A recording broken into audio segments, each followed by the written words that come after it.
Let me show you how I made this $3 wig. All you need is braiding hair, wig cap, and a crochet pin. I cut my extensions into 4 and applied some Vaseline on it and brushed it till it was smooth. Then I rolled the entire hair around flexi rods. I used about 13 rods.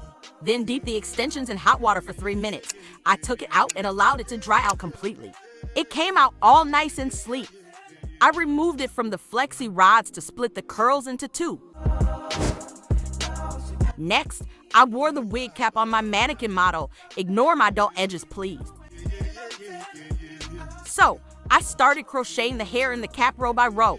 Nothing too serious. Continue the steps till you get to the middle part. I did the same thing in the front just to take the hair round.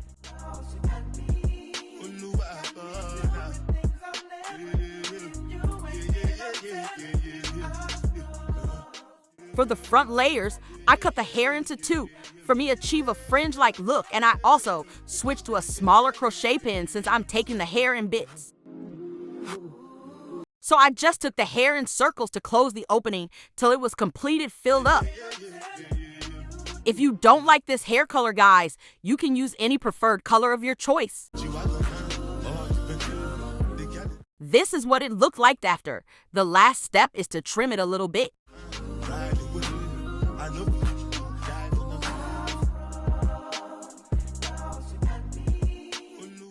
This is the finished look. It's so beautiful and easy to make. I appreciate you watching, guys. See you in my next video.